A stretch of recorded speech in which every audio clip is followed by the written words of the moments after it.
માટીની જીવંતતા એ આ લેબના માધ્યમથી જાણી શકાશે અને દેશની આ પ્રથમ એવી લેબ છે કે માટીના જે રહસ્યો છે તેને જાણવા માટેનું માધ્યમ આ લેબ બનશે।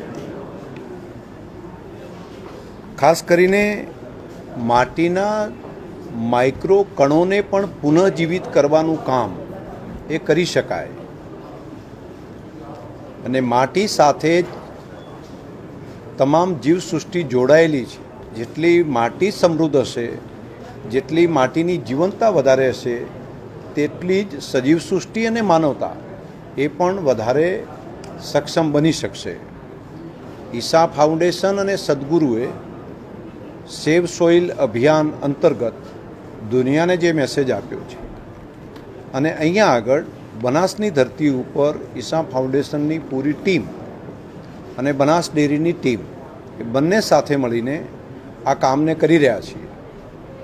મોડલ રૂપ ઉપર 40 જેટલા ગામોમાં ભૂમિ મિત્રોના માધ્યમથી ખેડૂતોમાં છેલ્લા 1 વર્ષમાં કરેલા પ્રયોગો, તેની મળેલી સફળતા અને તે પછી અત્યારે નવી આ આધુનિક લેબ તૈયાર થશે જેમ મનુષ્યની આરોગ્યની ચકાસણી આપણે કરી શકીએ છીએ તે જ પ્રમાણેની સોઇલની સંપૂર્ણ હેલ્થ ચેક કરવા માટેની ભારતની આ પહેલી લેબ બનશે અને ખેડૂતો માટે એ આશીર્વાદરૂપ સાબિત થશે।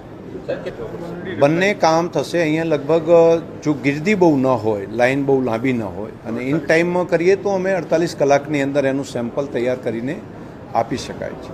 પરંતુ આ બંજર ભૂમિમાંથી એક સમૃદ્ધ ભૂમિ બનાવવાનું કામ કરી શકાય તેવું અદ્ભુત કામ છે।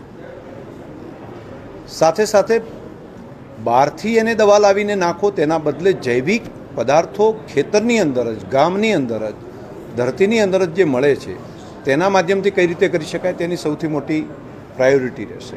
જે રીતે માણસને ફૂડ સપ્લિમેન્ટરીની જરૂર હોય છે એવું આપણે કહીએ છીએ તો એના પોષક તત્વો ઘટ્યા એના કારણે તો પહેલી જરૂર છે ધરતીને। તો ધરતીનો ખોરાક એ ઝાડના પાંદડા અને પ્રાણીઓના છાણ છે, મળ છે। આ બંનેના સમન્વયના આધાર ઉપર એના બેક્ટેરિયા, એની ફંગસ, એ પછી માઇક્રો સૂક્ષ્મ જીવાણુઓ અને એના આધાર ઉપર આખી ધરતી જીવંત થાય છે। અને તમે લાઈવ જોઈ પણ શકો છો કે માટીની ચપટી માટી ટેસ્ટમાં મૂકીને એની કેટલી જીવંતતા છે, એના બેક્ટેરિયા કઈ રીતે ચાલે છે, ફંગસની પ્રક્રિયા કેવી થાય છે એ તમે લાઈવ લેબની અંદર જોઈ શકાય। માટી ખરેખર જીવે છે। આપણે અત્યારે સુધી કહેતા હતા કે વનસ્પતિ જીવે છે, પરંતુ માટી પણ જીવે છે, માટીની પણ જીવંતતા છે, એ પણ પ્રત્યક્ષ રીતે લેબમાં જોઈ શકાય। આવું અદ્ભુત કામ ગઈકાલે મને બહેને વાત કરી, પ્રવીણાબેને, કે એકબીજા વનસ્પતિ એકબીજાથી વાત પણ કરી શકે, ફંગસના માધ્યમથી ફંગસનું આખી ચેન બને અને ફંગસ એકબીજાની ચર્ચા કરી શકે, કોને ક્યાં ખૂટે છે શું, અને જે એને જુએ છે ટેક એન્ડ ગીવ કરે છે। વનસ્પતિ ઉપરથી સૂર્યપ્રકાશમાંથી લીધેલી વસ્તુ નીચે આપે છે અને નીચેથી તૈયાર થયેલી વસ્તુ એના ફંગસ, બેક્ટેરિયા એ વનસ્પતિને આપે છે।